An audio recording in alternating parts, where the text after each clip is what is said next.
Suspense. Mr. Ronald Colman, a star of the Dunwich Horror, a suspense play produced, edited, and directed by William Spear.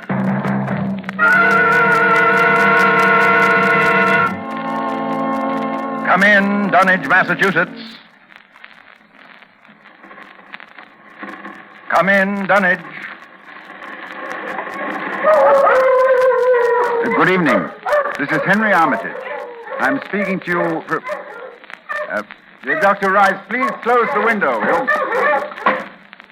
I'm speaking to you from my laboratory on the slopes of Sentinel Hill near Dunwich, Massachusetts. Present with me is Dr. Warren Rice, my distinguished colleague from Miskatonic University. We are now about 100 yards from the summit of the hill, which is crowned by a huge table-like stone set in the center of a circle of stone pillars, a place of prehistoric worship. A moment ago, you may have heard the dogs of Dunwich Township barking, as we have heard them for 3 days and 3 nights. Dr. Rice and I know the horror which their barking portends, but the purpose of this broadcast is to make this unbelievable horror believable to you. I hope for your sakes and ours we are successful tonight. It is the eve of All Hallows. Tomorrow will be too late.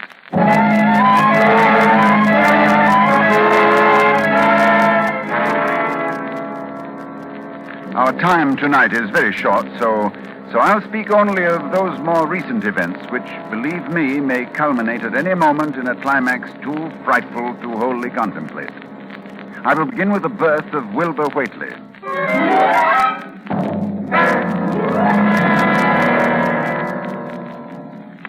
It was the night of February the 2nd, 1921, Candlemas, toward dawn, when Lavinia Whately, a deformed albino woman about 35 years old, gave birth to her dark, goatish-looking son in the crumbling Whately farmhouse northeast of the village. No one attended her. No doctor or midwife. No one was with her, except her aged, half-insane father, who was known as Wizard Whately. So Wilbur came into this world under heaven knows what incantations, what appeals to what powers. A week later, Wizard Whately drove his sleigh into Dunwich village and reported the event to a group of loungers in Osborne's general store. Hey, your grandson got yellow hair like Lavinia, Wizard? No, takes after his father more. He's dark. You never spoke of who his father might be now, did you? Oh, you know his father when the time comes. Oh, Lavinia's read and seen some things the most of you only talk about. I calculate her husband's as good as you can find this side of Aylesbury. Well, we don't be nosy, Wizard. Maybe it warn't in no church that none of you heard of. But you wouldn't ask no better church wedding than Lavinia's. Why, I didn't hear tell of no wedding, Wizard. When was that? Oh, not a wedding you'd hear of, Corey. Not a husband you'd hear of, neither. But let me tell you something. Someday you folks will hear a child of Lavinia's calling its father's name on top of Sentinel Hill.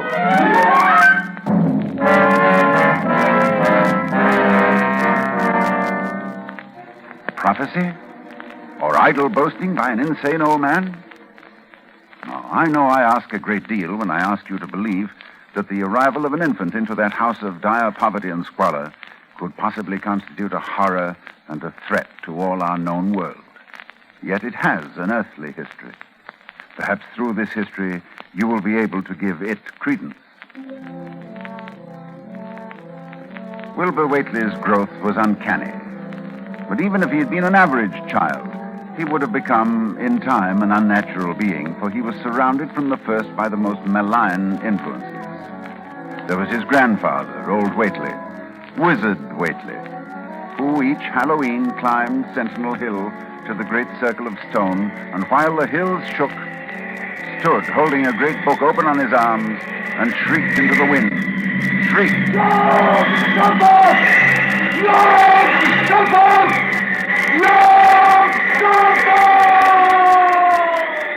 Yog-Sothoth, that dreadful name, first mentioned in the hideous forbidden book, the Necronomicon. And this Wizard Whately was Wilbur's teacher.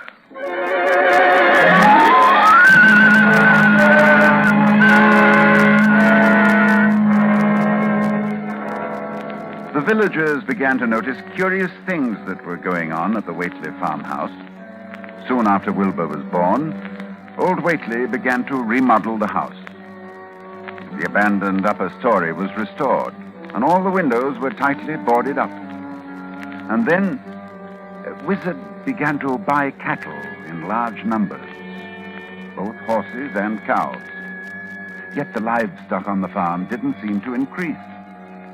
Young Lem Brown was one day curious enough to creep close to the house to count the Whately herd. Dr. Armitage, there warn't more than 12 cows, and them sick.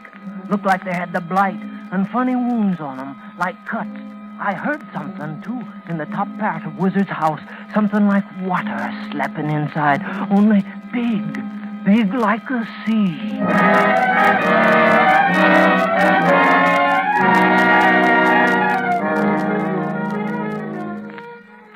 One other person went to the Whately farm in the years before I met Wilbur, Dr. Ken Houghton of Aylesbury, who was called by Wilbur himself, who said that his grandfather was dying. Dr. Houghton found the old man in a bedroom on the ground floor, and Wilbur with him. While outside the window, a legion of whippoorwills cried loudly and rhythmically, endlessly. Wilbur spoke about the sound. Listen, he's whistling time with his breathing now. They're ready. Listen, Doctor.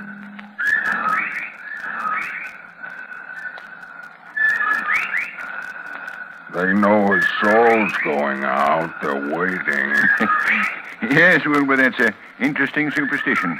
Late in the year for them, too. And when he goes, if they catch him, they'll keep laughing till break of day. If they don't catch him, they'll quiet down. You mean you believe that... Just a minute. I think he's conscious. Yes, the birds changed when his breathing changed. Like I say. Willie! I'm here. More space, Willie. Remember, more space soon. Yes, I'll build it. You grows, but that grows faster. It'll be ready to serve you soon, Willie. I know. But remember, when it's time, you open up the gates to Yog Sothoth with a long chant, the one on page 751 of the book. But mind you, feed it enough, because if it gets out before you opens to Yog Sothoth, it's all over. It's no use. He's going now. He's dead, Wilbur. Listen.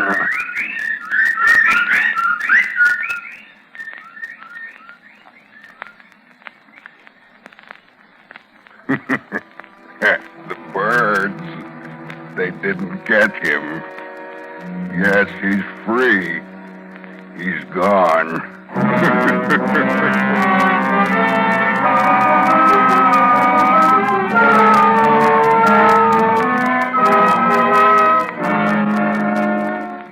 It was the winter following Wizard Whately's death that I first met Wilbur. He came in person to the library at Miskatonic University to consult a copy of the hideous Necronomicon, which was kept there in its Latin version, as printed in Spain in the 17th century. I tell you, when he came into my office, I was appalled at his appearance. 8 feet tall, shabby, dirty, bearded.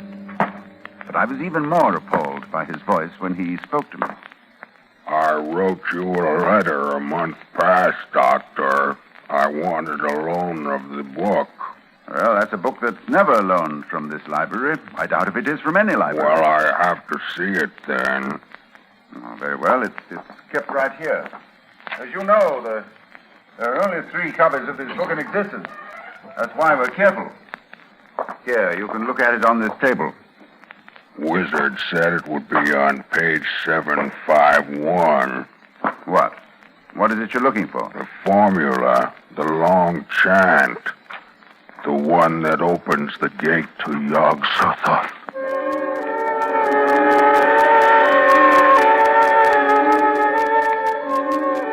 felt a wave of fright as tangible as a draught from the tomb. He seemed somehow like the spawn of another dimension, like something only partly of mankind, linked to black gulfs beyond all spheres of force and matter, space and time. And presently he raised his head and spoke again. It's here, all right, but I'll have to have a copy. Oh, that paragraph there? I don't know. Do you know Latin, Doctor? Yes, certainly. Then read it, Doctor. Let's hear how you make it out. All right, that shouldn't be difficult. Let's see. Nor is it to be thought that man is the oldest or the last of Earth's masters. The old ones were, and the old ones shall be. Not in the spaces that we know, but between them. But only Yog-Sothoth knows the gate. Yog-Sothoth is the gate to where the old ones broke through of old. Their hands are at your throats, yet ye see them not. Dr. Armitage, you see, I reckon I've got to take that book home. There's things in it I've got to try, and you can't hold me up. No, I'm sorry. I tell you, Doctor, I'll have the book sooner or later, no matter what. You see, that's waiting for me at home won't wait much longer.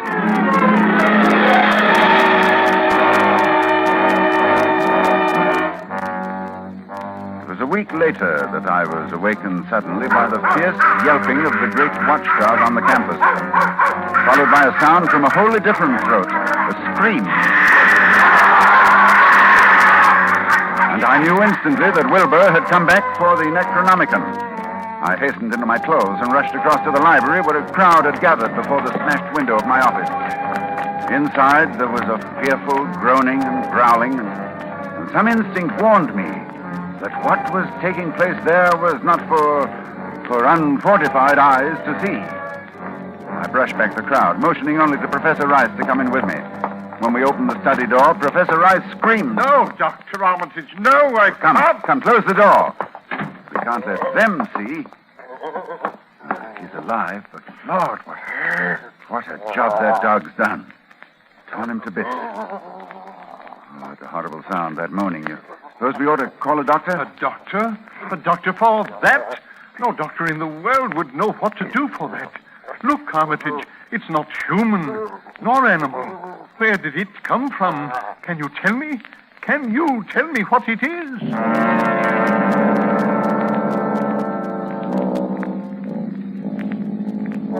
No, I couldn't tell what Wilbur Whately was. The thing that lay half bent on its side in a pool of greenish-yellow stickiness was 9 feet tall. And the dog had torn off all the clothing and some of the skin. It was partly human, beyond a doubt, with very man-like hands and head, but the torso and lower parts of the body were fabulous. Its chest had the leathery hide of a crocodile or alligator. But below the waistline, the skin was covered with coarse black fur. And from the abdomen, long greenish-gray tentacles. The limbs terminated in ridgy-veined pads that were neither hooves nor claws. And as Dr. Rice and I stood staring at this presence, the whippoorwills began to cry in unison outside the study window. And then the thing on the floor roused and mumbled. Yog-Sothoth. Yog-Sothoth. Armitage, in heaven's name. Listen. The whippoorwills. Listen. dead now.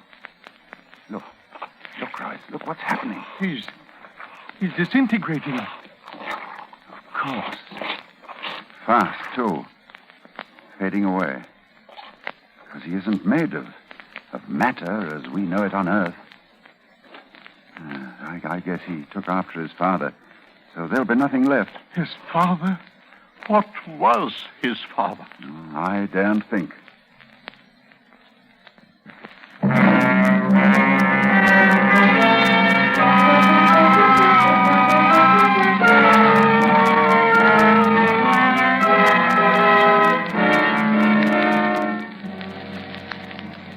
I thought then that what came into our world with Wilbur Whately left with him.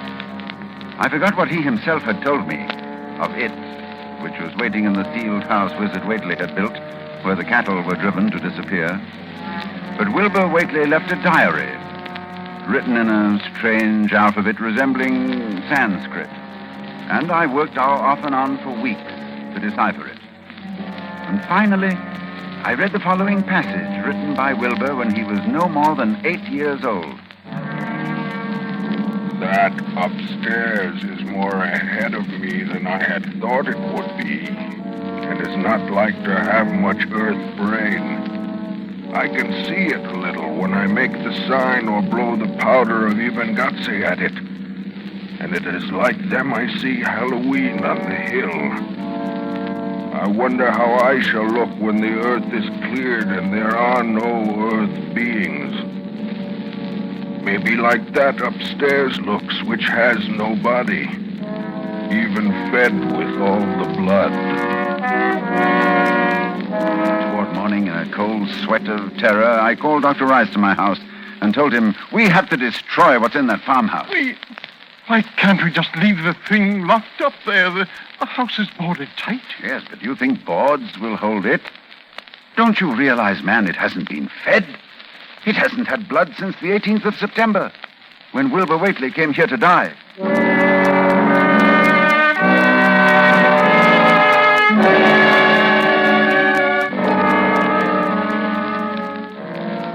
We left for Dunwich that night, and we've been here on Sentinel Hill ever since, working desperately to discover the formula in time. But a week ago tonight, shortly after dawn... Yeah, hello? Dr. Armitage, this is Lem Brown. I was just up beyond the glen, Doctor, looking for cows I lost last night. Yes, Lem? Well, Doctor, something's been there. Smells like thunder, and there's prints in the road. Great round prints, big as barrel heads, like a elephant has been along. Anything else, Lem? That's all I see. Except bushes and trees pushed back from the road, like a house was drug along. Ah. Did you hear anything? Yes, long toward morning, I heard a sound over toward Whately's place, a kind of ripping or tearing of wood, like a big box was being opened up. Chancey, you heard it too. Lem, who lives nearest the Whately farm? Why, that'd be Elmer Fry's place. Oh, he's on this line too, isn't he? Hang on and I'll ring him.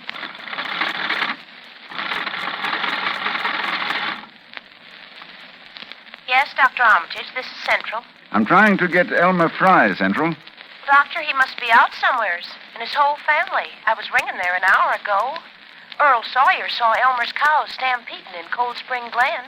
Oh, you didn't get him, hmm? All right. But if you hear or see anything more, let me know. I'll be here working all day. Rice! Oh, wake up. It's loose. It's out of the house. One family gone already. We have to work. Pray God we find that formula in time.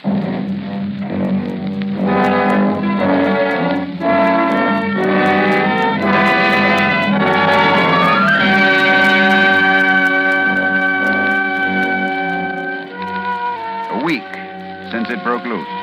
A week of terror and panic here in Dunwich Township. Each night it moves about the countryside, leaving the trees crushed in a 30-foot swathe, as though by a moving mountain, leaving its monstrous tracks on a trail of tarry stickiness, leaving crushed and gutted farmhouses and whole herds of cattle drained of blood. Well, ladies and gentlemen, that is the story to this moment. And tonight, this Halloween. Tonight we are here to... Just one moment, please. Dr. Rice, did you hear something? With the window closed, no. Well, we'll throw it open. I thought so. Listen. A sound from 1,000 bending trees. A sound like the sea moving across a forest. Yes. Yes, it's coming here, of course. All Hallows, it comes to Sentinel Hill.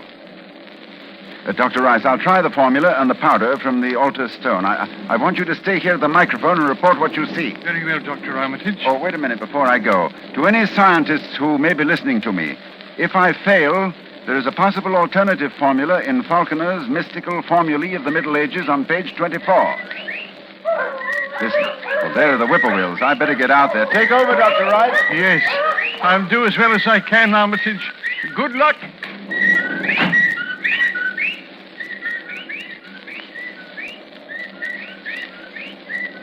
Ladies and gentlemen, Dr. Armitage is climbing to the top of the hill, to the altar stone.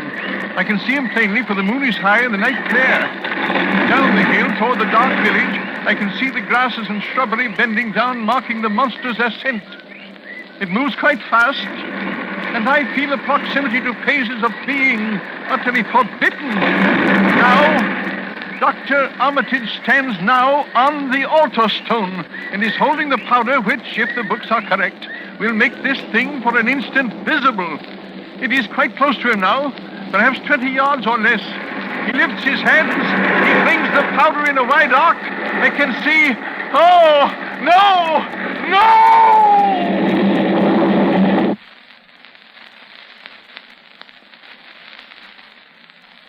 Dr. Rice. Come in, Dunwich. Ladies and gentlemen, this is your suspense announcer. Due to conditions... Oh, just a moment, please.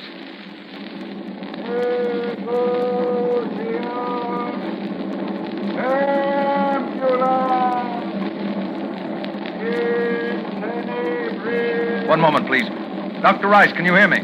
Yes, I can hear you.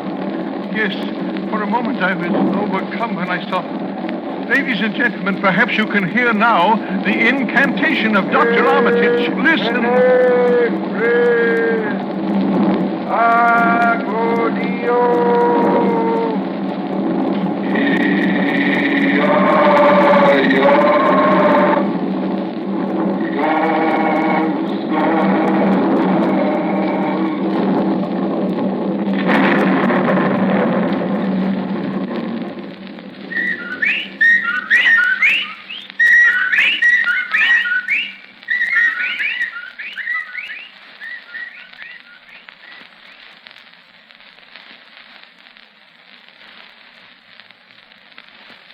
The whippoorwills mean death. And Dr. Armitage is walking back here now. So we know that whatever it was, it is gone. It is dead. We can be thankful indeed. You see, I saw Dr. Armitage. Yes. Did you see it, Dr. Rice? I saw it, Lord, yes. What did it look like to you? It looked Here. like something made of squirming ropes, but bigger than a barn and shaped, well, like an egg, and dozens of legs, like barrels that half closed when it stepped, and nothing solid about it, and at least 15 or 20 mouths or trunks opening and closing, but what was it? Oh, the kind of force that doesn't belong in our part of space. Did you notice the half face on top? Half face, like a human face. Yes, very large, but yes, quite human, and quite like Wilbur's, like all the waitlist. Then it was... That's right. It was Wilbur's twin brother. And you saw what 3 weeks' growth had done. And it was the child of Lavinia's who called its father's name on Sentinel Hill, as Wizard Whately prophesied. You heard it calling, Yog Sotho. Ladies and gentlemen, this night is over. It is All Saints' Day. May heaven bless us all.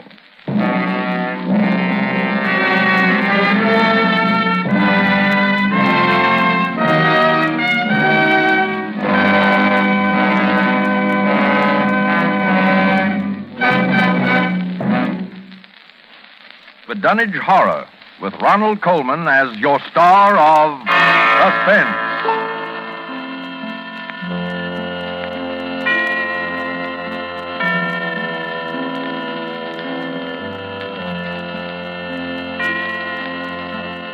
This is the Armed Forces Radio Service.